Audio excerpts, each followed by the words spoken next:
를 설명할 수 있다. 항공안전법을 설명할 수 있다. 초경량 비행장치를 설명할 수 있다 입니다. 학습 내용으로는요. 항공법규 개요, 항공안전법, 초경량 비행장치 분류에 대해서 학습하시도록 하겠습니다.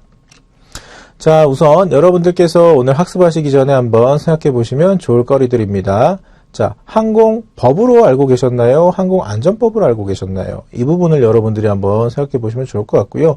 여러분들이 항공 측량을 위해서 저하고 같이 이렇게 드론을 학습하고 계시죠? 그래서 계속 말씀 반복드려서 제가 드리고 있습니다만 항공 측량을 바로 들어가면 안 됩니다. 왜냐?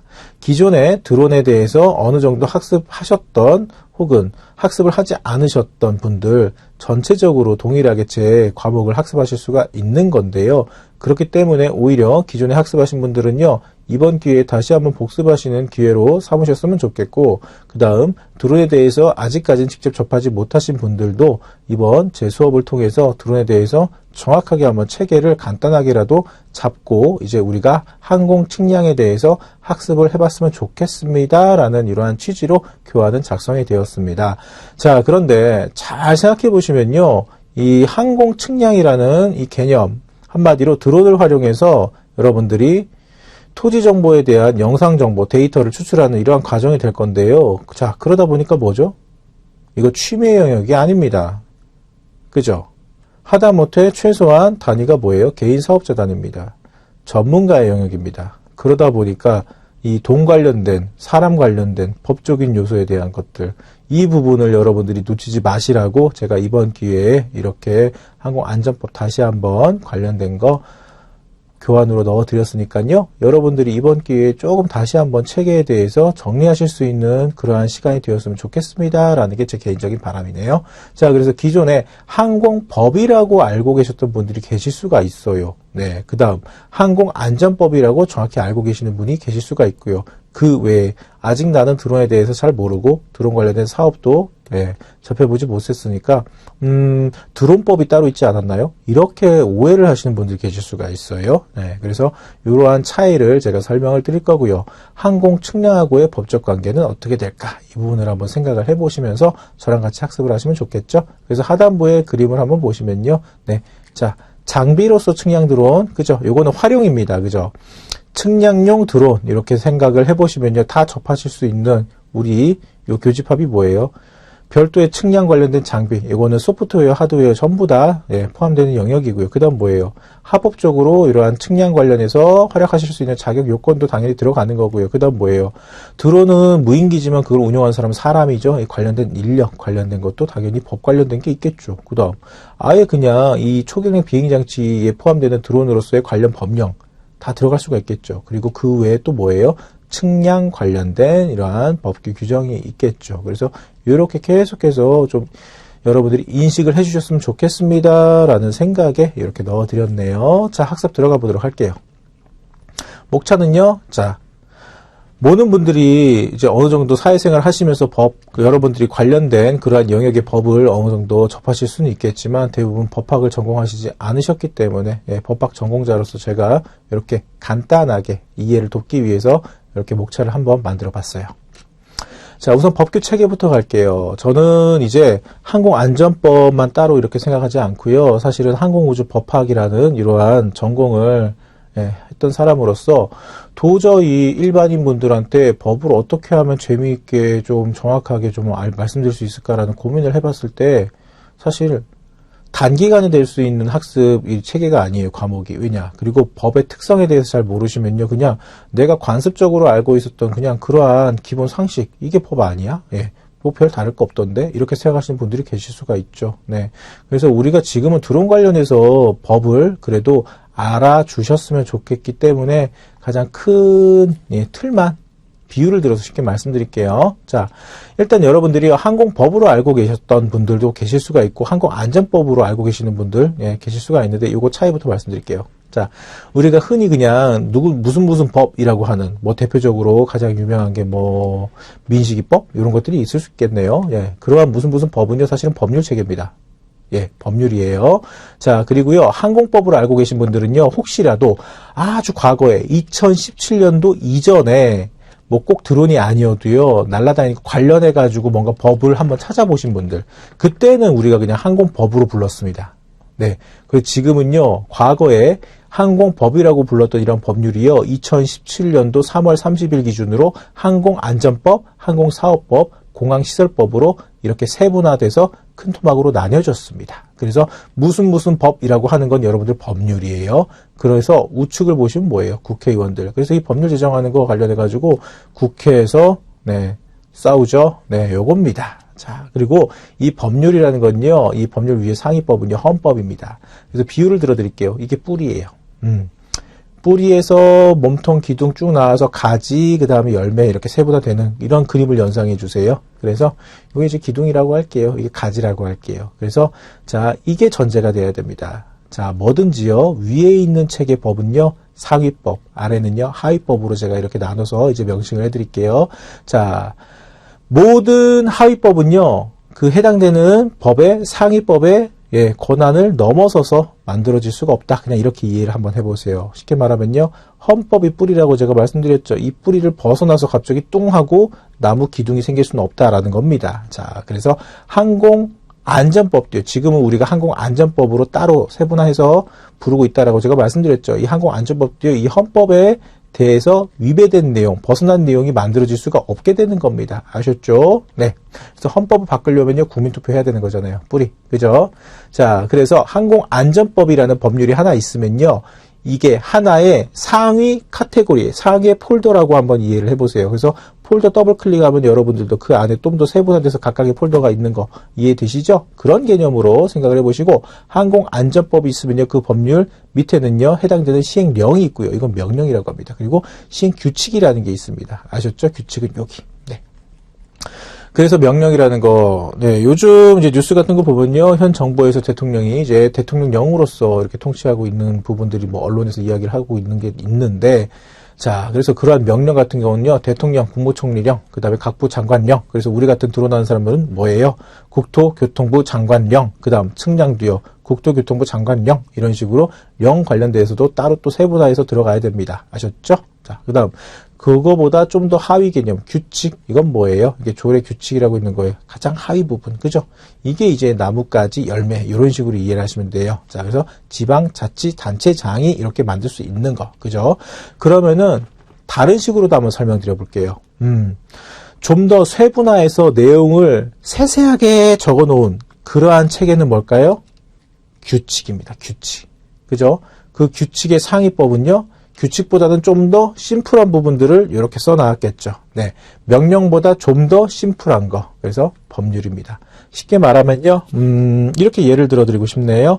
자, 예를 들어서 제가요, 자, 우리 드러나는 사람들은요, 아침하고 점심하고 저녁을요, 이렇게 딱 각각 잘 챙겨 먹어야 됩니다. 라고 제가 법률을 만들었어요. 그 밑에 이제 제가 말했던 그 법률을 기준으로 아침은요, 꼭 어떠한 식단을 구성을 해서 드시고요. 점심도요, 꼭 이렇게 단백질이라든가 비타민 같은 거 잘 챙겨서 먹어야 되고요. 저녁은요, 과식하지 마세요. 이렇게 정해놓은 거. 그러면 그게 명령입니다. 자, 그 다음 뭐예요? 규칙. 네. 아침, 점심, 저녁 먹는 거에 대해서 세분화하게 메뉴판을 구성한다. 그러면 그게 규칙이 되는 거예요. 이해되셨을까요? 네, 그래서 상위법 관련해서 하위법이 그 권한 벗어날 수도 없는 거고, 예, 상위법 기준으로 해가지고 쭉쭉쭉 좀 더 세분화된다라는 거죠. 자, 그래서 항공법 우선 말씀을 드릴게요. 이제 법률로서 항공법이라는 명칭은 안 씁니다만 아직까지 항공 분야 전반적인 개념의 법들을 총체해서 우리가 그냥 간단하게 쉽게 말할 때는요, 항공법이라고도 그냥 통상 이야기를 하긴 하죠. 그래서 항공기에 의해서 발생하는 법적 관계를 규율하기 위한 법규의 총체고, 그 다음 공중의 비행 그 자체뿐만 아니라, 그러니까 한마디로 뭐예요? 우리가 항공법이라 그러면 먼저 각각 여러분들 머릿속에서 떠오르는 거, 스쳐 지나가는 거 뭐죠? 비행기 혹은 하늘 날아다니는 것 관련, 그죠? 이것뿐만이 아니라는 겁니다. 그래서 이 비행 자체뿐만이 아니고 그걸 전제로 하는 지상에 미치는 영향이나 항공기 이용 관련된 것들 모두 포함한 개념을 항공법입니다. 그래서 항공법이라고 잘 모르시는 분들이 조종 관련된 거, 비행기 관련된 것만 생각하시는 게 항공법이 아니다라는 겁니다. 이해되셨죠?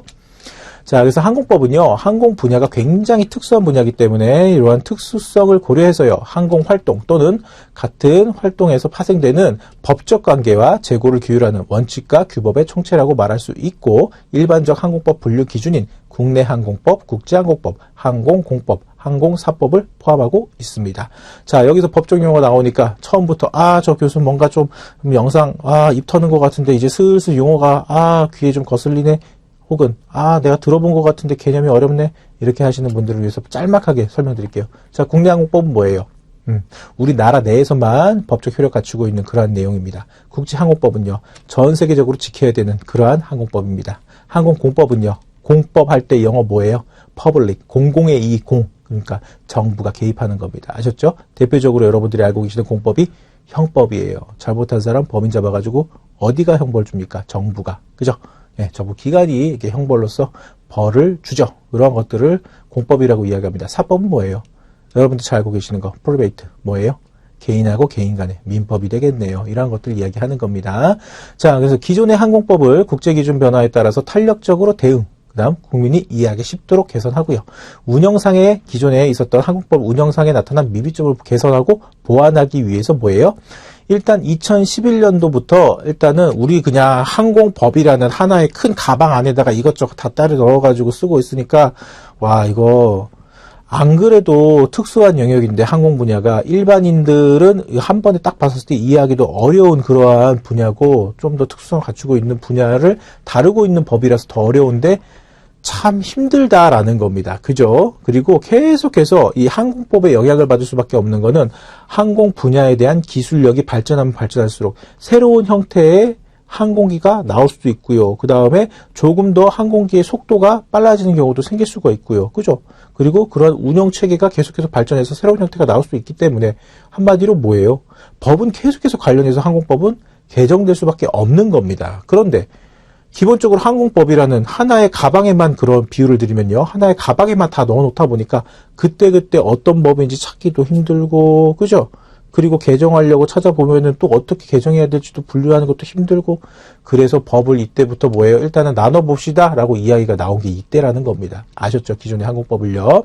자, 그래서 그렇게 논의를 하다가 2015년도에 뭐예요? 국회에서 그래요? 그러면은 말씀하신 대로 요거 분법 합시다 라고 통과됐어요. 그죠? 그리고 2016년도 3월 29일 날 공표했어요. 뭘 공표해요? 이거 분법 할 거예요? 항공법 나눌 거예요? 이때 이제 이야기가 나왔다라는 겁니다. 공표했다라는 거예요.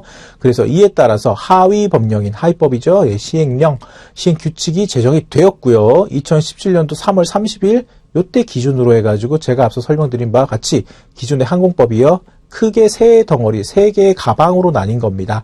하나의 가방 이름이 항공안전법, 또 하나가 항공사업법, 또 하나가 공항시설법으로 이렇게 분리가 되었어요. 네. 그리고 간혹 가다가 이제 군에서, 혹은 경찰 쪽에서 이제 근무하시는 분들이 경우에 따라서는, 공항 같은데 보안을 위해서 출장 개념으로, 군에서도 나가서 근무하고 계시고, 경찰에서도 따로 또 공항 쪽에서 근무하시는 그런 분들이 계시잖아요. 그런 분들은요, 항공 관련된 법 중에 항공보안법을 잘 알고 계실 수가 있어요. 그래서 그러한 분들이요, 교수님, 항공안전법, 항공사업법, 공항시설법만 있는 거 아닌데요? 이렇게 공항 관련해가지고, 보안법도 있는데요? 라고 말씀하실 수가 있는데, 그 이전에 이미 항공법하고 항공보안법은 분류가 따로 체계가 있었기 때문에, 항공법만 이렇게 세 개로 나눠놨다라는 거 다시 한번 말씀드리고 싶네요. 자, 그래서 우리 드론하시는 분들이요, 가장 기본적으로 알고 계셔야 되는 게 항공안전법입니다. 그죠?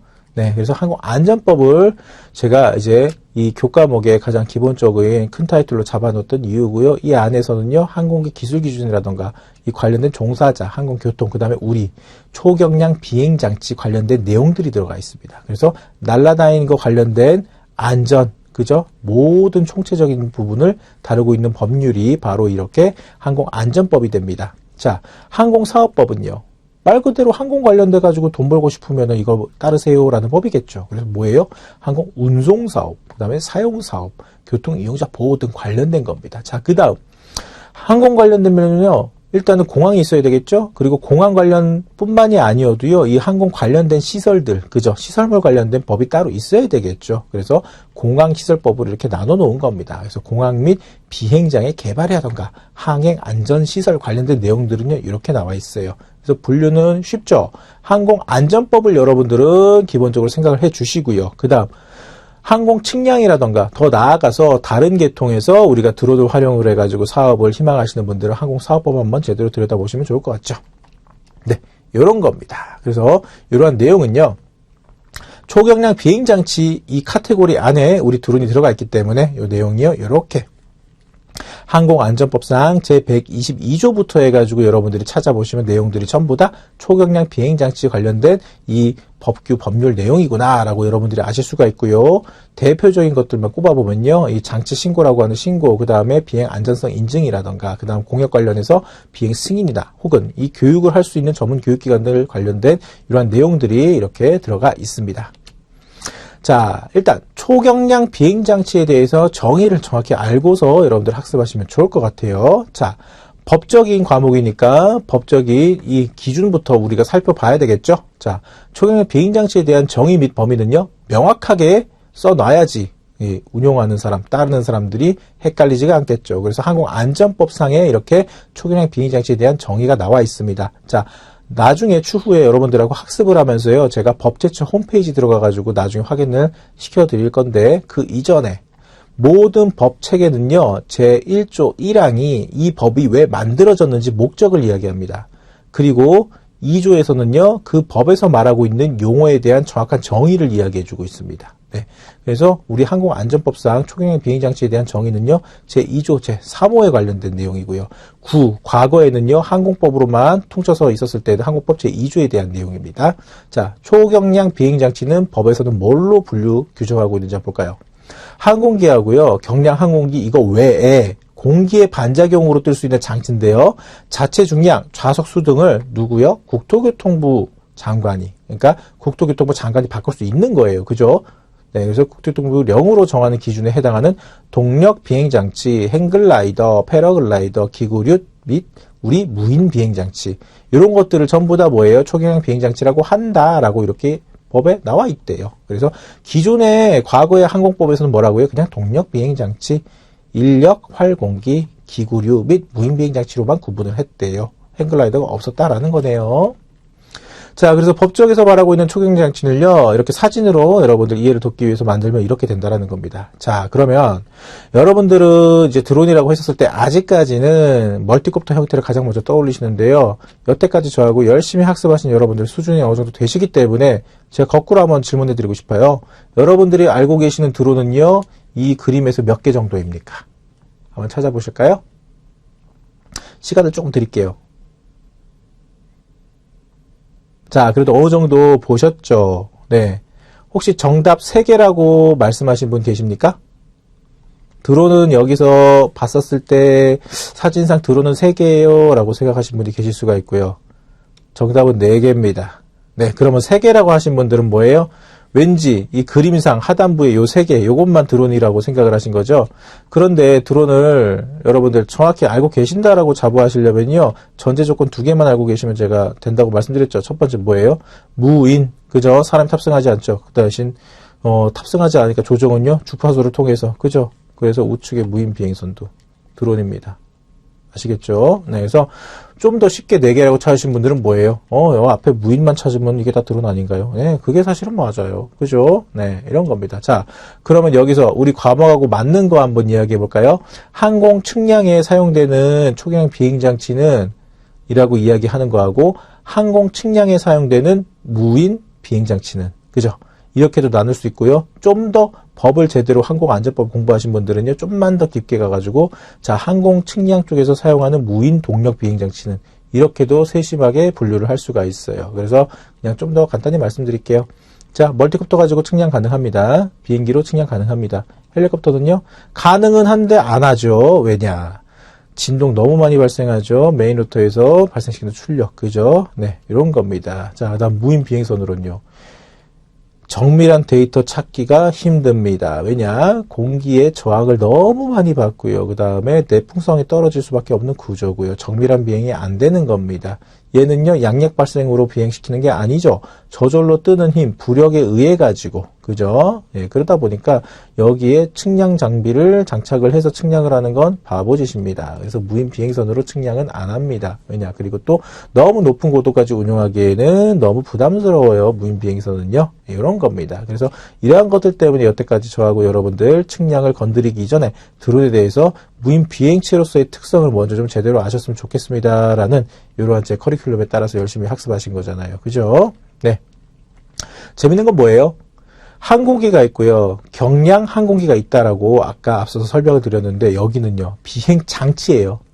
전부 다 형태가 너무 다양하죠. 심지어 장치라고 부를 수밖에 없는 이유가 뭐예요? 낙하산도 포함이 돼요.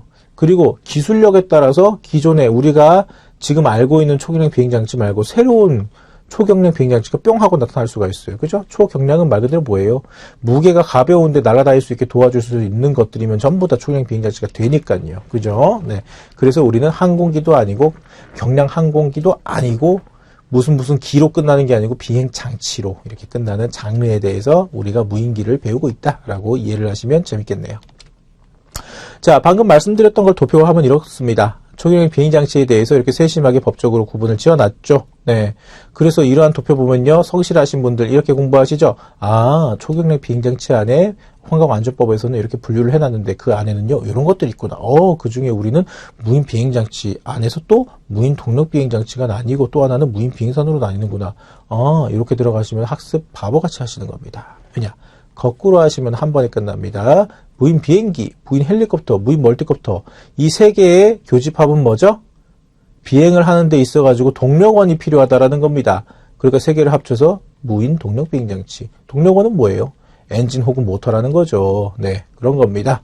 자, 그리고 무인 비행선이 동력이 필요 없는 이유는 뭐예요? 제가 아까 설명드렸죠. 얘는 비행을 하기 위해서 동력이 필요 없습니다. 왜냐? 그냥 커다란 풍선이라고 생각하세요. 저절로 떠요. 그죠? 그렇기 때문에 얘는 무인 비행선으로 따로 나눴죠. 대신에 두 개를 합쳐서 당연히 무인 비행장치로 분류할 수 있겠죠. 네, 이런 겁니다. 이렇게 학습하셔야죠. 네. 이렇게 하시면 끝나는 겁니다. 시험 힌트 하나 드릴게요. 하나, 둘, 셋. 얘를 넣어가지고 제가 사지선다 만들기 쉽겠죠? 네. 문제 출제할게요. 여러분들. 자, 항공안전법상 그래서 초경량 비행장치 관련된 내용들은요. 이렇게 나와 있습니다. 그래서 제가 앞서서 제 122조부터 131조의 2까지 이렇게 나와 있다라고 설명을 드렸죠. 전부 다 초경량 비행장치 쭉 나와요. 그러다가 나중에 뭐예요? 131조 안의 내용하고 흡사한데 2가 나왔죠. 우리만 적용될 수 있는 적용 특례로서. 네. 이렇게 기억을 하시면은 나중에 법제처 홈페이지에서 항공안전법이라는 법률로 들어가셔가지고 우리 초경량 내용을 찾으시기에는 굉장히 좋겠네요. 자, 그러면은 121조는 뭘까요? 경량 항공기 관련된 법조항입니다. 네, 그죠? 그래서 신고, 그 다음에 요게 이제 자동차로 따지면요. 번호판 부여받는 거예요. 한마디로 우리 기체에 신고하는 방법. 신고를 했으니까 경우에 따라서 변경도 해야 되니까 변경 신고 내용 따로 있고요. 자, 우리가 운영하는 무인 비행체에 관련해 가지고 안전성, 모든 날아다니는 항공 관련된 것들은요. 안전성 인증을 거쳐야 됩니다. 그래서 요거 따로 있고 이 조종자 증명이 뭐예요? 국가 자격증 체계를 이야기하는 겁니다. 그다음 이 국가자격증 관련해서 교육을 할 수 있는 전문교육기관은 어떤 기준으로 지정하느냐에 대한 내용, 그 다음 공역 관련해서 금지공역, 제한공역 이렇게 함부로 날리는 거 안 되는 그런 지역에서 어떻게 비행 승인 받으면 되냐 관련된 내용들. 그 다음 뭐예요? 구조 지원 장비 장착 의무 관련된 거. 네, 이러한들 내용이 있고요. 그 다음 우리 같은 조종하는 사람들, 조종자, 그죠? 우리는 직접 탑승하는 파일럿이 아니고 외부에서 우리 위치는 고정된 상태에서 우리 비행체만 이동하잖아요. 그래서 조종사 아니에요. 근데 영문으로는 파일럿으로 동일합니다. 그래서 관련된 조종자들이 지켜야 되는 준수 사항, 그 다음 뭐예요? 요 사용 사업자에 대한 안전 개선 명령, 네, 그 다음 요거 관련된 준용 규정, 네, 이런 것들 이렇게 내용이 크게 들어가 있습니다. 자, 키포인트 갈게요.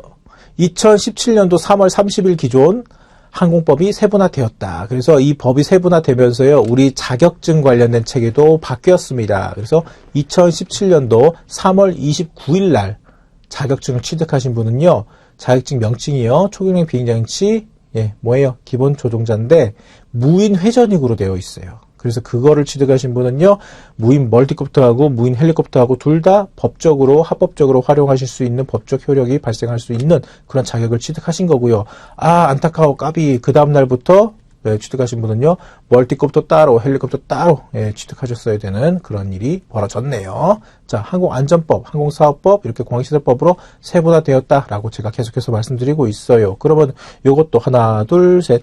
네, 여러분들 퀴즈 문제는요, 제가 사지선다로 낼 거니까 보기 하나 넣으면 되겠네요. 힌트 많이 드리고 있습니다. 그죠? 그래서 법 관련된 거니까 여러분들 너무 지루하게 생각하지 마시고 이번 기회에 정확하게 한번 해보시면 좋을 것 같아요. 자, 그래서 뭐예요? 어떤 걸 기준으로요? 모든 법은요, 헌법을 기준으로 법률, 명령, 그 다음 규칙으로 이렇게 상위법 기준으로 하위법이 세분화된다라는 거 제가 아까 말씀드렸죠? 뿌리, 기둥, 나뭇가지, 그 다음 열매 이런 식으로 이해하시면 됩니다. 자, 학습 전공 갈게요. 첫 번째 문제, 항공안전법상 무인 비행선, 그죠? 요거는 무인 동력 비행장치로 구분된다. 키워드 동력이네요. 정답은요? 아니죠. 그냥 무인 비행장치로 분류됩니다. 왜냐? 저절로 뜨잖아요. 양력이 아니고 부력입니다. 자, 그 다음 무인 멀티콥터, 무인 헬리콥터, 무인 비행기는 법적으로 무인 비행장치로 구분되나요? 잘 생각해 보세요. 정답은요? 당연한 소리죠. 그죠? 무인 비행장치 카테고리 안에 무인 동력 비행장치하고 그냥 무인 비행선으로 따로 또 갈래가 나뉘지 않습니까? 이거를 이제 헷갈리지 마시라는 겁니다. 자, 학습 정리해 볼게요. 기존 항공법이 항공안전법, 항공사업법, 공항시설법 세분화, 요거는 자꾸 강조합니다. 그래서 이에 따라서 총량 비행장치 관련 법규가 이제 구체화되었습니다. 기존의 큰 가방에 이것저것 다 때려 넣었다가 가방 3개로 분류해서 성격에 맞춰가지고 정리정돈을 해놨으니까, 그죠? 조금 더 구체화해서 만들 수가 있게 된 거죠. 그 다음 항공안전법상에는요, 여러분들 착각하시면 안 되는데요, 드론이라는 용어 없습니다. 드론은요, 사실은 법률 용어는 아니에요. 근데 그건 있어요. 드론 특별법이라고 해가지고 따로 예외 규정 만들어 놓은 그런 법률, 그거에는 이제 드론이라는 용어, 용칭이 들어가는데 우리나라 법규 체계상 이 용어 자체가 드론이라는 건 법률적 용어로 해석하지는 않습니다. 왜냐? 여러분들이 이미 알고 계시잖아요. 드론이라는 건 뭐예요? 사람이 탑승하지 않고 주파수를 조정하면 앞으로 계속해서 드론이라는 장르는 계속해서 늘어날 수밖에 없으니까. 그죠? 그래서 항공안전법상에는 드론이라고 정확하게 명확하게 아직은 이야기할 수 있는 법률적 용어의 근거가 없습니다. 아셨죠? 나중에는요, 로봇 기술이 만약에 발전을 해가지고 이 무인화가 돼버리면요, 그걸 우리가 직접 조종하는 로봇 휴머노이드가 나온다. 걔도 드론이라고 이름 붙여줄 수 있어요. 드론봇으로. 그죠? 네. 이러한 것들까지도 생각해야 되는 것들이 이제 법적인 그러한 성격이다 보니까 아직까지는 드론은 법률 용어는 아니다라는 것만 정확히 기억해 주세요. 자, 학습 목표입니다. 항공법규를 설명할 수 있다. 항공안전법을 설명할 수 있다. 초경량 비행장치를 설명할 수 있다입니다. 학습 내용도 동일합니다. 항공법규 개요, 항공안전법, 초경량 비행장치 분류입니다. 자, 여러분들께서 이제 저하고 항공안전법에 대해서 조금만 더 깊게 한번 들어가 보실 건데요. 네, 우리가 이 항공안전법을 아셔야 되는 이유, 제가 이 하단의 그림, 네, 저번 교시하고 동일한 거 제가 넣어드렸죠. 이 개념 때문이다라는 겁니다. 자, 그런데 오늘은요, 항공안전법 안에서 여러분들 장치 신고라는 개념하고요, 공역이라는 개념을 한번 학습을 해보실 거예요. 그래서 장치 신고가 저번 시간에 저 교수님이 잠깐 언급을 한 것 같은데 저 사람이 뭐라 그랬더라 한번 생각을 해보시고, 어떻게 빗대어서 설명을 했더라 한번 생각해 보시고요. 공역이라는 게 무엇일까? 그러면은 이 공역이라는 건 어떻게 구분을 지을까? 요거에 대해서 한번 생각을 해보시면서 저하고 지금 학습에 임해 주시면 될 것 같습니다. 자, 굉장히 목차 심플하죠. 말씀드리는 것과 같이 장치 신고하고 공역 부분만 오늘은 학습을 하실 거고요. 모두 다 항공안전법상 들어가 있는 내용이다라는 겁니다. 그래서 제 욕심 같은 경우에는요, 사실 뭐 제가 전공자다 보니까 잘 설명해 드릴 수가 있어요. 네. 심지어 저는 이제 지금 드론 전문 교육기관의 원장으로도 있고 교수로도 이제 수업을 하다 보니까요, 요 공역이라던가 장치 신고라든가 이런 것들을 벗어나서 항공 법규 자체를요 좀 이야기를 해주면 사람들이 재밌게 들어주시더라고요. 그래서 가르쳐드리는 사람 입장에서도 이거 이런 부분들이 많이 헷갈리실 수가 있지 해가지고 쉽게 말해서 농담도 섞고 드립도 치고 이렇게 하면서 잘 가르쳐드릴 수가 있는데, 우리 지금 같이 학습하고 있는 과목은 뭐죠? 네, 드론 데이터 처리고요. 좀 더 들어가면 항공 측량이죠. 네, 그래서 시간을 분배하기가 굉장히 어려웠습니다. 그래서 기본적인 것만 구체적으로 기본적인 거에 대해서만 조금만 살짝 건드리는 개념이다라고 기억을 해주시고요. 혹시라도 의문 나시는 게 있으면 여러분들 게시판을 통해서 질문을 남겨주시면 감사하겠습니다. 자, 계속해서 들어갈게요. 자, 초경량 비행 장치 신고에 대해서 이제 학습을 하신다고 제가 말씀을 드렸죠. 우리 항공안전법은요, 자, 법률상 이러한 내용들을 포함하고 있습니다라는 거 기억나고 계시죠? 그 중에서 첫 번째가 뭐예요? 바로 신고부터 들어갑니다. 그죠? 여기서 말하는 신고, 네, 신고합니다. 이 신고 아니에요. 네, 아니면 경찰에 전화해서 하는 신고 아닙니다. 그죠? 그러니까요. 그런데 도대체 뭐 얼마나 중요한 거길래 이 법부터 만들어진 걸까요? 네, 요거를 한번 살짝 라이트하게 의구심을 가지고 이제 한번 시작해보죠. 자, 저는 개인적으로 이러한 PPT 교환이라던가 굉장히 싫어합니다. 왜 그럴까요? 가뜩이나 과목도 항공, 법규 관련된 건데 이 과목의 이름이 전달해주는 그 의미 자체도 약간 딱딱하게 느껴지시는 분들이 계실 수도 있고요. 그 다음에 법 특성상 뭐예요? 정확하게 알려드려야 되니까 법조문을 써드릴 수밖에 없어요. 네, 그래서 법학 관련해서 비전공자분들이 자꾸 오해하시는 부분들이 뭐냐면요. 법학을 전공한 사람은 뭐 무슨 법 몇 조 몇 항 이러면 바로바로 튀어나온다 이렇게 오해를 하실 수가 있는데 사실은 법도요 굉장히 세분화되어 있죠. 네, 그 안에서도 다뤄야 될 내용들이 방대합니다. 그래서 다 자기가 아는 법밖에 몰라요. 네, 그리고 몇 조 몇 항 이런 식으로 학습을 한다? 그거는 영상 매체에서 여러분들한테 그런 이미지로 심어드린 거지 직접 전공하시는 분들은요 뭐 나중에 자기가 계속해서 동일화해서 반복해가지고 특정 법률, 법규만 이렇게 공부하신다 그러면은 그때는 이제 거의 뭐 도사 수준으로 몇 조 몇 항 몇 조 몇 항 나오겠지만 그렇게 공부하실 필요도 없으니까 선입견은 버리시고요. 그래서 자, 큰 요 제목만 보세요. 우리는 무인 동력 비행장치 다루고 있는 거잖아요. 그죠? 그러다 보니까 초경량 안에 들어가는 거라서 초경량 비행장치들의 기본적으로 이야기하고 있는 신고 개념이 뭔지 이것만 이해하시면 된다라는 겁니다. 그죠? 그리고 이제 PPT 특성상 그림이라던가 사진 요 관련해 가지고 영상 파일을 넣어서 한번 문서 작업을 해보세요 라는 그러한 플랫폼인데 이렇게 글씨만 넣어 놓으니까 가독성이 안 좋죠. 그래서 제가 핵심만 말씀드릴게요. 자, 그래도 기본적으로 한번 읽어 드려야 되니까. 자, 초경량 비행장치를 소유하거나 가지고 있거나 그죠? 사용할 수 있는 권리가 있는 자. 이건 뭐예요? 사용할 수 있는 권리. 범위가 다양하겠죠. 네. 자격증 취득하고 나서 이 소유하고 있는 사람하고 뭔가 인과관계가 있거나 아니면 뭐예요? 이 사람이 고용한 사람이거나 한마디로 이 드론을 가지고 있는 사람하고요. 조종할 수 있는 사람이 무조건 동일해야 되는 개념은 아니니까 이러한 것들 다 포괄할 수 있는 개념을 이야기하는 거예요. 그렇죠? 그래서 뭐예요? 이하 초경량 비행장치 소유자 등이라고 이제 앞으로 법률에서는 이야기한다라고 이렇게 가로상 얘기해 주는 거예요. 그래서 이렇게 사용할 수 있는 권리가 있는 자는 초경량 비행장치의 종류, 용도, 소유자의 성명, 그 다음 우리가 지금은 알 수 없지만 129조 4항에 따른 이게 뭐예요? 개인정보 및 개인 위치 정보의 수집 가능 여부 등을 누구요? 국토교통부령. 우리는 날아다니는 거, 항공, 그죠? 초경량 비행장치. 그러니까 국토교통부 장관이 우리 쪽에서는 쉽게 비속어로 뭐예요? 대빵입니다. 이 사람이 다 정하는 거예요. 그죠? 네, 그래서 요 사람이 정하는 바에 따라서 자, 국토교통부 장관한테 이 사람한테 신고해야 됩니다. 동일하죠. 네. 그런데 뭐예요? 대통령령으로 정하는 초경량 비행장치는 그러하지 아니하다라고 하네요. 요것만 예외 조항이다. 그래서 요거는 조심하세요라는 부분입니다. 그죠? 그다음 국토교통부 장관은요, 제1항 본문 위에 거 이야기하는 거죠. 여기에 따라서 누군가가 신고를 하면 신고 받은 날로부터 뭐예요? 7일, 일주일이네요. 7일 이내에 신고 수리 여부를 신고인에게 통지하여야 된다. 여기서 신고 수리 여부, 요거 수리를요, 리페어, 픽스 개념으로 생각하시면 큰일 납니다. 신고 절차를 그냥 받아들여라. 요겁니다. 그죠? 수리한다라는 거. 국토교통부 장관이 여기서 말하는 이항에서 정한 기간 내에 이렇게 이 기간을 정했잖아요. 신고 수리 여부 또는 민원 처리 관련 법령에 따른 처리 기간의 연장을 신고인에게 통지하지 아니하면 그 기간, 이 끝난 날에 다음 날에 신고를 수리한 것을 본다. 그래서 이 기간에 대해서 가로 한번 볼까요? 민원 처리 관련 법령에 따라서 처리 기간이 연장 또는 재연장 경우에는 요거 해당 처리 기간을 말한다라고 되어 있는데 쉽게 말씀드릴게요.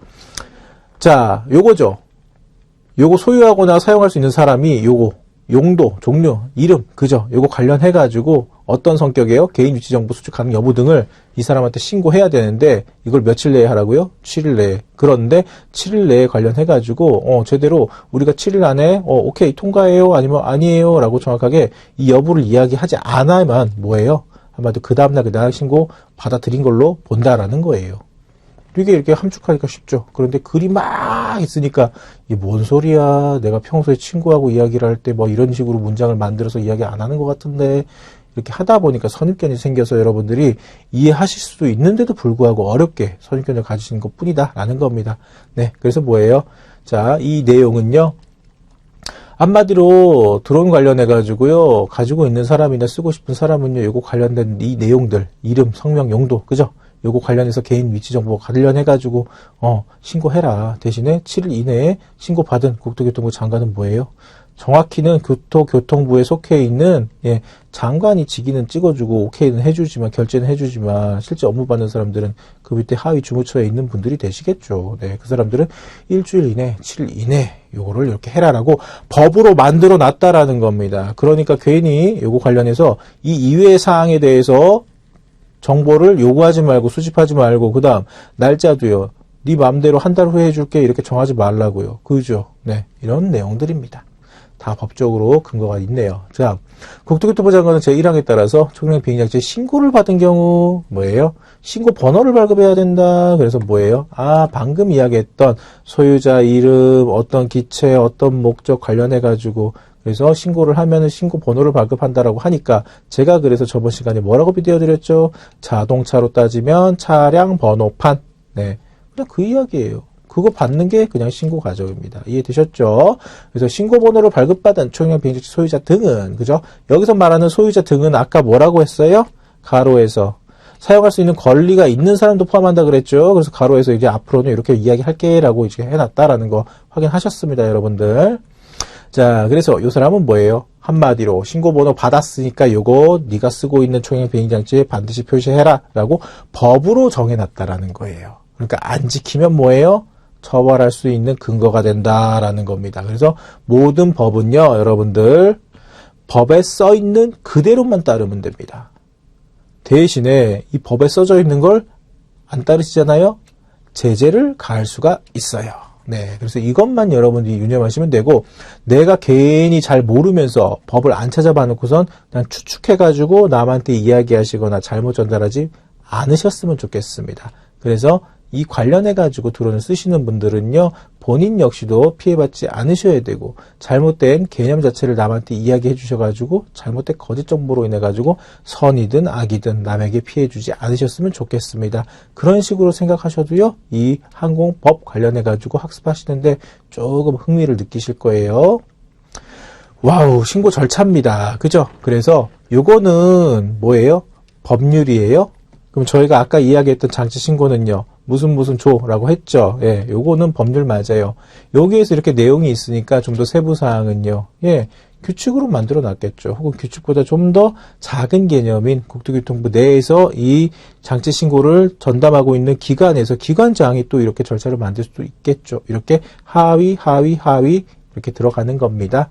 자, 그래서 신고 절차는 이렇게 된대요. 장치 신고를 이제 신청서 작성을 하고요. 제출하면은 신고 접수하고 검토하고, 그죠? 그래서 경우에 따라서는, 이거 조금 뭐 미비하신데요. 해가지고 보완 요청할 수 있고, 또 아니면요. 오케이, 통과해요. 해가지고 뭐가 됐든 간에 아무튼 뭐예요.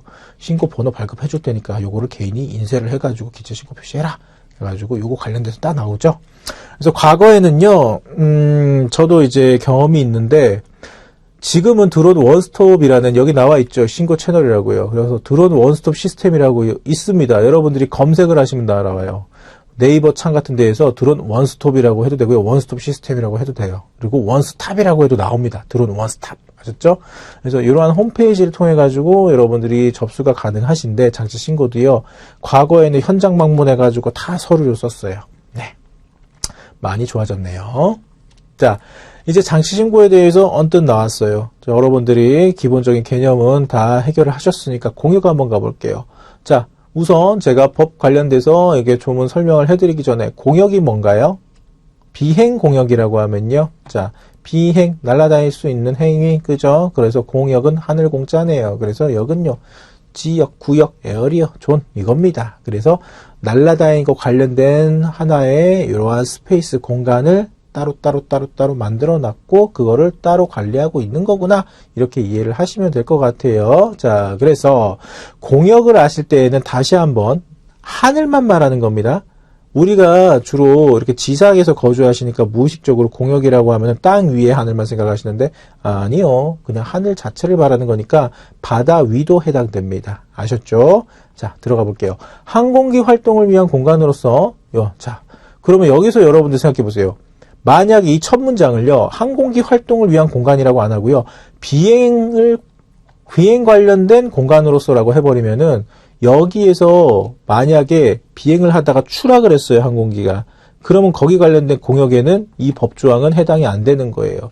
이렇게 말이 아다르고 어달라지는 거죠. 그래서 여러분들이 법을 공부를 하실 때에는 써져 있는 것만 제가 이해하시면 된다고 말씀드렸죠. 그래서 항공기 활동 전반 자체를 다 포함하는 공간이라는 거, 개념이. 요게 이제 법적에서 말하는 비행 공역인 거구나 이렇게 이해를 하시면 되겠습니다. 그래서 공역의 특성에 따라서 항행 안전을 위한 적합한 통제와 필요한 항행 지원이 이루어지도록 설정된 공간으로서 영공하고는 다르다라는 거 이야기하는 거죠. 그래서 뒷부분 내용 볼까요? 영공은 그 나라의 하늘을 이야기하는 거고요. 그죠? 그래서 다른 항공 교통 업무를 지원하기 위한 책임 공역이다라고 이렇게 법적으로 명확하게 근거가 있네요. 자, 그러면 이 공역을 설정한다, 나눈다라는 거, 그 기준은 뭐예요? 누가요? 국가안전보장과 항공안전을 고려해서 해야 된다라는 거죠. 요거는 이제 항공안전법상 이제 이야기하고 있는 공역 관련된 시행 규칙 내용이다라는 거 이제 여러분들 아실 거예요. 하위 폴더입니다. 자, 그래서 항공교통에 관한 서비스 제공 여부를 또 고려해서 공역을 설정해야 되고요. 이용자의 편의에 적합하게 공역을 따로 또 구분해야 된다라는 겁니다. 그죠? 일예로 그냥 극단적으로 드립을 한번 쳐드릴게요. 여러분들 지루하실 것 같으니까. 이름이 인천국제공항이에요. 근데 장소가 어디예요? 인천이죠. 자, 김포공항은요. 과거에는 김포국제공항이었지만, 네. 김포공항은 어디에 있어요? 김포에 있을 것 같죠? 서울에 있습니다. 예, 이런 것처럼. 자, 그런데 요 정도는 괜찮아요. 어차피 조금 비슷하니까 위치가. 그런데 이름 자체가 제주공항인데요. 서울 한복판에 있으면 그게 말이 돼요? 네, 말이 안 되죠. 헷갈릴 수 있겠죠. 그런 식으로 이용자의 편의에 적합하게 관련해가지고 공역도 구분을 할 때 구분 짓는 방법에 대해서 한번 고려를 말도 안 되는 거 하지 마라 이런 겁니다. 그런데 여러분들 여기서 이렇게 생각하실 수가 있어요. 에이, 교수님 드립이 너무 지나치신 거 아니에요? 누가 그런 식으로 합니까? 우리가 다 상식적으로 그렇게 고려하지 않을까요? 라고 생각을 하겠지만 솔직히 말씀드릴게요. 법적으로 이렇게 명확하게 명시하지 않으면요. 다 빠져나갈 구멍이 생기는 겁니다. 그래서 이렇게 정확하게 근거 조항을 만들 수밖에 없습니다. 자, 공역이 효율적이고 경제적으로 활용될 수 있을 것. 요거죠. 네. 하늘을 날아다니는 모든 항공기, 비행 체계, 요거 관련해서 교통, 관제, 통신, 그 다음 사업 관련돼서 연관성이 있는 건데요. 네. 그렇기 때문에 뭐예요? 효율적이어야 되고 이 부분이 경제성이 있어야 된다는 거예요. 또 하나 극단적인 예를 들어 드릴게요. 항공기 기준입니다. 자, 우리나라에서 뭐 특정 다른 해외로 나갈 때 우리나라는 이제 중국으로 갔었을 때는 예를 들어서 서해로 가는 항로가 좀 많이 발달됐죠. 그런데 서해로 갈 수밖에 없는 이유는 뭐예요? 위에 북한이니까. 그죠? 네, 어쩔 수 없이 돌아가는 거죠. 근데 바로 위쭉 가면 상관이 없는데 이런 특별한 케이스를 제외하고는요. 항로 같은 거를 결정을 할 때도요. 최대한 빨리 도달할 수 있고 그 다음에 이 기상 조건도요. 고려를 해가지고 가장 안전한 영향을 덜 받는 항로 그리고 뭐예요? 한마디로 경제적이라는 거는 항공기 운용하는 데 있어가지고 쓸데없이 기름 많이 든다라던가 네, 장거리 비행이 되면 관련 종사자들이 또 관제사라도 예, 계속해서 관제에 관련해가지고 돈을 내야 되는 거고 그걸 이용하는 사람들도 우리 같은 이용자가 굉장히 힘들어지겠죠. 이런 것들까지 다 당연히 생각을 해서 활용해라 라는 겁니다. 이거조차 없으면 또 어떻게 된다고요? 네. 장난질 칠 수 있습니다. 그죠? 누군가가는 네, 빠져나갈 구멍이 생기는 거니까. 이렇게 이해를 하시라는 거예요. 자, 이제 조금 스피디하게 갈게요. 자, 공역의 지정 관련해서도 이렇게 법적으로 나와 있네요. 그래서 공역 지정하는 사람 누구라고요? 네, 이분이십니다. 국토교통부 장관. 그죠? 그래서 국토교통부 장관은 공역을 체계적이고 효율적으로 관리하기 위하여 필요하다고 인정할 때에는요, 비행정보구역을 다음 니은하고 디은의 공역으로 구분해서 지정 공고할 수 있다라고 하네요. 이제 니은, 디귿 내용 나오겠죠? 니은이 요겁니다. 제공하는 항공교통 업무에 따라서 공역 구분. 그죠? 자, 여기서는요, 이렇게 생각하시면 돼요. 드론 하시는 분들이요, 네. 요렇게 이런 문장이 있고 공역을 보시면요, 헷갈리실 수가 있는데, 일단은요, 주로 이제 드론만 하시는 분들은요, 비관제 공역 내에서만 운용하실 확률이 많죠. 드론을 관제사의 관제를 통해서 운용하신 분들 계세요? 잘 없어요. 그죠? 유일하게 저는 해봤습니다. 그런데 그것조차도 뭐예요? 관제사의 도움을 받았던 거지, 관제사가 제가 비행하는 데 있어가지고 지시라던가 통제 관리 업무를 해주진 않았어요. 네, 제가 인천국제공항에서 국내 최초로 관제사의 관제를 통해서 도움을 받으면서 어떻게 했다고요? 드론 탐지 레이더 관련해서 주간양 테스트 비행을 했었던 사람이라서 그때는 저도 유일하게 자랑으로 여기고 있습니다. 관제사가 제가 드론하는 데 관련해가지고 도움을 주셨다라는 거. 그거 외에는 대부분 드론하는 사람들은 다 비관제라는 거예요. 그죠? 그래서 우리는 대부분 비관제 공역에 있는 거고요. A등급부터 해가지고 G등급으로 나눠놨지 않습니까? 이해를 쉽게 돕기 위해서 이 G등급이요, 여기 딱이라고 생각하세요. 그래서 A등급으로 갈수록 고도가 높아진다고 개념을 생각해 보십시오. 그리고 나서 내용을 이행을 하면은 되십니다. 그래서 자, 마무리에 들어갈게요. 자, 드론을 운용하는 사람들이 만약에 드론이 충분히 스펙상 그렇게 높은 고도로 올라갈 수 있다라고 가정하에 여러분들이 해당될 수 있는 가장 높은 공역 어딜까요? 정답은 F등급 공역입니다. 아셨죠? 이렇게 생각을 하시라고요. 네, 비관제니까. 나머지 이 부분들은요, 여러분들이 기억을 해주시면 될 것 같고요. 항공 측량 쪽에서 그래서 가장 높은 고도 해당되는 F등급 공역까지밖에 없다라는 거 이해하시면 될 것 같아요. 자, 디귿 내용은 이거네요. 사용 목적에 따른 공역 구분. 자, 목적 가볼게요. 그래서 관제 공역이 있고요. 비관제 공역 아까도 보셨죠. 그 다음 뭐예요? 통제 공역이 있고요. 주의 공역이 있습니다. 국가자격증 체계에 조금 관심이 많으신 분들 중에서 저처럼 교관으로 사람을 가르치기 위해서 교관과정 공부를 하시는 분들이 계실 수가 있죠. 그래서 교통안전공단에 2박 3일 입교하셔가지고 교육받으시고 마지막 날 시험 보시죠. 그때 이제 이 공역에 대한 문제 정확하게 이해를 하셔야지 고득점 취하실 수가 있는데요. 그 중에서 나오는 문제 중에서 가장 헷갈리는 게 통제 공역하고 주의 공역 관련된 겁니다. 네, 막연하시거든요. 그 중에서 주의 공역 내용 여기 구분이 굉장히 헷갈려요. 네, 그래서 요거는 학습하실 때 혹시라도 모르니까 나머지 부분들은 어차피 여러분들이 PDF 파일로 교환도 받으시고 하시잖아요. 네, 그래서 이 온라인 강의 특성상 이해가 안 가시면은 잠깐 멈춤을 하시고 화면을 보실 수도 있잖아요. 나머지 부분들은 여러분들이 육안으로 보시면 다 뭔가 납득이 되십니다. 그죠? 그런데 헷갈리는 것만 제가 지금 빨리 설명드릴게요. 자, 명칭이요. 여기 주의구역에 훈련구역, 군작전구역, 위험구역, 경계구역 있죠. 네, 그래서 훈련구역이라고 하면요. 항공행 관련해가지고 종사하지 않으셨던 분들이 떠올리는 훈련은 뭐예요? 군 관련된 훈련밖에 없습니다. 그래서 자꾸 이 군사작전 내용하고 헷갈리고요. 경우에 따라서 오버하시면요. 훈련구역이니까 항공사격인가? 이 내용으로 들어가실 수가 있어요. 아니요. 여기서 말하는 훈련은 뭐예요? 항공기 훈련입니다. 그죠? 그래서 민간항공기 훈련 공역으로서라고 써있잖아요. 네. 그리고 뭐예요? 계기비행이라는 건 뭡니까? 계기판의 도움을 받아서. 그죠? 시계 비행은 뭡니까? 시계. 내가 보는 거. 이 시계 말고요. 아셨죠? 네. 그래서 이러한 개념, 용어만 정확히 보시면 돼요. 한 번도 제대로 안 읽어보고 나서 그냥 이름 보고 나서 제목 훈련구역이니까, 예비군 훈련인가? 이렇게 들어가시면 최소한 안 된다라는 겁니다. 그죠? 자, 그 다음, 군작전구역이 있습니다. 그래서 군작전이니까 말 그대로 뭐예요? 군사작전을 위하여 이렇게 들어가셔야죠. 또 여기서도 군작전구역이니까 작전하고 있는데 제가 최전방 DMZ 수색대 출신이라 저도 매번 군 작전을 했습니다. 그리고 군대에서는 눈 쓰는 것도 작전이래요. 막 이렇게 이상하게 막 오버하셔가지고 또 작전구역에 잘못 들어가면 사격당하고 이거 이렇게 들어가지 마시라는 겁니다. 아셨죠? 그래서 이 명칭만 정확하게 기억하시고 여기서는 똑같이 계기비행입니다. 그죠? 네.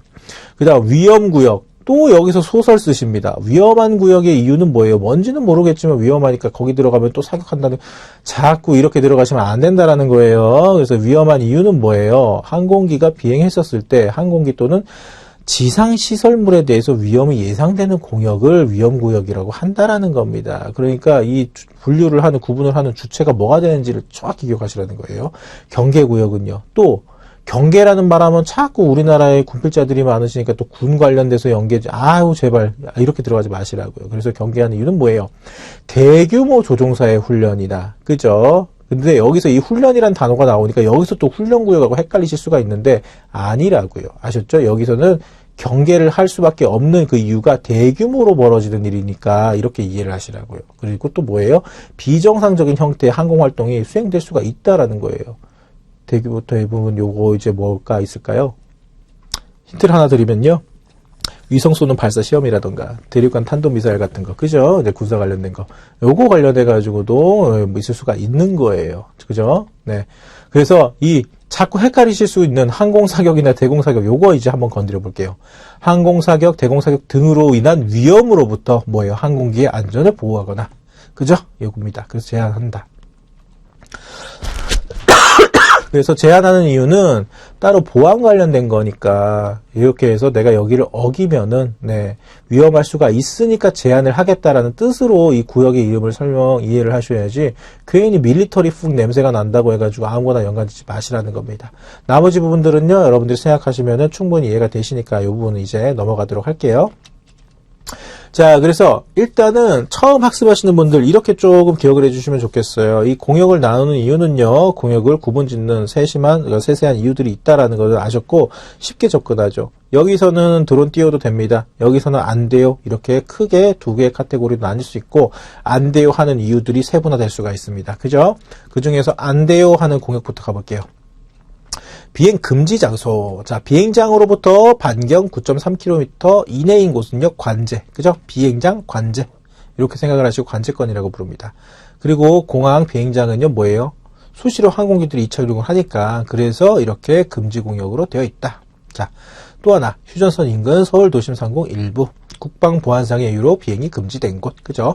150m 이상의 고도, 항공기 비행 항로가 설치된 공역, 이러한 것들. 그래서 인구 밀집지역. 그래서 이 부분은 한번 여러분들이 쉽게, 처음 학습하시는 분들도 이해하시기 쉽게 참고로 넣어놨습니다. 자, 그래서 여러분들 금지 공역 관련해가지고 공역도 이름이 붙여지겠죠? 네. 그래서 보통은 P라고 시작되는 이 뒤에 숫자 코드가 들어갑니다. 여기서 P는요, 그냥 이렇게 이해하세요. 내가 이 P 무슨 예를 들어서 여기 하단부에도 있죠. P73 P61, 62, 63 이런 식으로 앞에 알파벳 P가 들어가는 건요. 영어로 프로히빗의 약자입니다. 이게 프로히빗이 금지라는 뜻이에요. 그래서 들어가면 P 본다. 내가 여기서 띄우면 안 되는데 이 P 무슨 공역에서 드론 띄우면 안 되는데 내가 몰래 띄웠네. 안 돼. 나 P 본다. 이렇게 기억을 하시면은 금지구나. 나옵니다. 자, 그 다음 공역 이름 앞에 R이 나왔어요. 이거 restrict. 그죠? 이거 제한이라는 겁니다. 제한이라는 뜻이고요. D 공역. 예, 요거는 굳이 말씀 안 드려도 그죠? danger 떠올리실 거고요. A, alert. 이거는 경고입니다. 그죠? 네. 이렇게 이해하시면 되는데 드론 하시는 분들은요, 보통은 P하고 R 공역 대부분 잘 알고 계시니까 이런 것만 기본적으로 알고 계시면 좋을 것 같아요.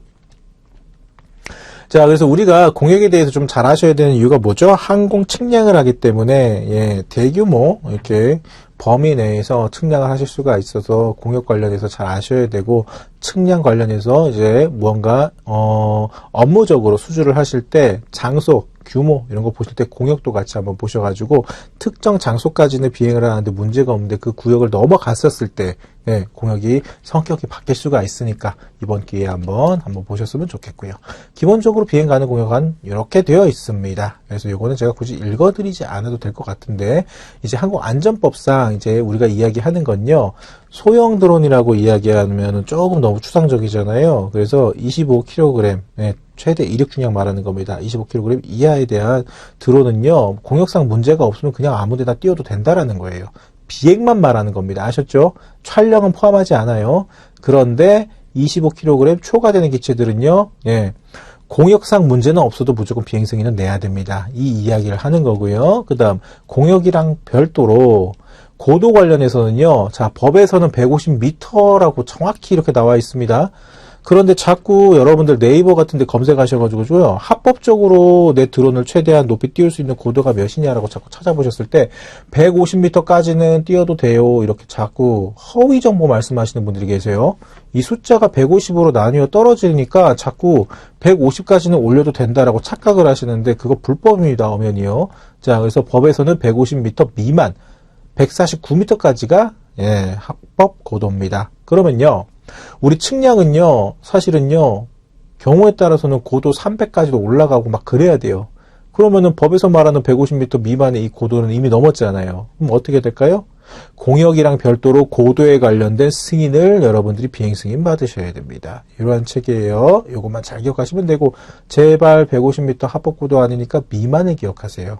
거꾸로 150이라는 숫자가 자꾸 나눠 딱 떨어지니까 기억하기 쉽다 그러면 뒤에 단위를 여러분들이 바꿔서 다른 분들한테 이야기해 주세요. 제발. 미만은 다른 말로 뭐라고 이야기할 수 있죠? 150m 이하까지는 비행이 된다 하고요. 150m 미만까지는 비행이 된다. 동일한 뜻 아니죠. 그러니까 150m 이상 비행하면 안 된다라고 이야기를 하시면은 150 이상이니까 50도 포함이 되죠. 150도. 네, 그러니까 결국 미만하고 같은 말이잖아요. 이렇게 말씀하시면 상관없다라는 겁니다. 아셨죠? 자, 그래서 여러분들 이런 식으로 비행 가능 공역은 그냥 한눈에 그냥 쉽게 보시기 쉬우시라고 넣어놨고요. 자, 그래서 요 관련된 거 아까 제가 또 읽어드렸죠. 관제권 관련해서도. 그래서 요렇게 노티컬 마일 요렇게 따로 분류할 수 있다라는 것까지 처음 학습하시는 분들, 그 다음에 학습하셨는데 예, 헷갈리시는 분들을 위해서 도표상 넣어 놓은 거고요. 자, 공역도 동일합니다. 그래서 여기서는 관제권하고 비행 금지고요. 요것만 좀 나눠 놨고요. 자, 서울 같은 경우에는요. 요거 현재는요, 요 그림 아닙니다. 지금은 대통령이요, 출퇴근하는 시대죠. 네, 그러다 보니까 요거는 제가 추후에 좀 더 자세히 서울 관련된 P73 공역은 말씀드릴게요. 자, 키포인트입니다. 비행 전 공역을 반드시 확인하셨으면 좋겠어요. 금지 공역, 제한 공역, 관제권 개념을 정확히 알아두셨으면 좋겠고요. 금지 공역이나 제한 공역, 비행 전 당연히 비행 승인이 필요하다는 거 기억해 주셨으면 좋겠습니다. 자, 학습 전공 갈게요. 금지 공역을 제외한 모든 장소에서 비행이 가능할까요? 정답은요? 아니라는 거죠. 네, 그 외에도 제한 공역, 관제권 외에도 인구 밀집 지역 등 비행 전에 여러분들이 반드시 확인을 해야 됩니다. 왜냐? 측량은요, 다시 한번 말씀드리지만 여러분들이 생각하시는 일반 분야보다 훨씬 더 높은 고도에서 훨씬 더 광범위한 범위를 여러분들이 비행하셔야 되시기 때문에 공역을요, 사실 불법적으로 뭔가 뭐 안 걸리니까 더 올려도 되겠지? 여기 사실은 금지구역인데 에이 일 때문에 내가 그냥 시간도 없고 승인 못 받았으니까 그냥 빨리 그냥 대충 해도 아무도 모르겠지? 큰일 납니다. 요즘은 드론 탐지 레이더 보안 관련된 중요 시설에도 되어 있고요. 경우에 따라서 재수가 없다면 네, 여러분들이 불법을 했었을 때 드론 관련해서 재밍 관련해서 추락을 겪으실 수가 있습니다. 아셨죠? 자, 그 다음 두 번째 문제 갈게요. 그죠? 영어 뭐의 약자라 그랬죠? 공역 이름 앞에 P가 들어가면 프로이빗이라 그랬죠? 이 P로 시작되는 공역은 모두 금지 공역이 맞나요? 정답은요? 맞아요. 그래서 제가 그냥 이해하시기 어려운 뭐라 그랬죠? 아, 공역 이름 앞에 P가 들어가면 여기서 불법 비행하면 P 본다. 이렇게 기억하셔도 된다라 그랬죠? 모두 다 금지 공역입니다. 그래서 정리할게요. 최대 이력 중량 2kg 이하 비영리 용도 무인 동력 비행 장치는 신고 대상이 아닙니다. 그러니까 애들용 장난감 드론 같은 것도 당연히 무조건 신고할 필요는 없는 거예요. 드론이요. 자, 그 다음 연료의 중량을 제외한 자체 중량이 12kg 이하이고 길이가 7m 이하인 비영리 용도 무인 비행선은 신고 대상 아닙니다. 요거는 제가 우리가 무인 멀티콥터 주로 하고 있고 초역량 비행 장치 안에서 무인 비행 선도 포함이 되니까 얘 같은 경우에는 장치 신고 고려를 하실 때 길이도 포함된다라는 거 말씀드리고 싶어서 한 거예요. 자, 그 다음 P65 공역은요, 원자력 발전소가 아닌 원자력 연구소다. 요거는 제가요, 앞선 슬라이드 요거 때문에 그래요. 한번 가서 볼게요. 여기 이제 제가 다음 시간에 말씀드릴 건데 P61, 62, 63, 64, 65 이 구역이요, 대표적으로 원전 관련된 공역입니다. 그래서 국가 1급 보안 시설이에요. 발전소가 다운되면 안 되겠죠. 그렇기 때문에 그렇습니다. 자, 그런데 다른 곳은요, 이게 공역을 만들어 놨을 때 원자력 발전소 관련이기 때문에 이렇게 바다 해안 쪽에도 있는데 얘는 뜬금없이 그죠? 내륙지방 안에 대전 옆에 있죠. 요거 말하는 거예요. 얘는 원자력 발전소 아니고요, 원자력 연구소다. 요거 한번 여러분들이 체크하시라고 이렇게 제가 시험 문제에 넣어놨어요.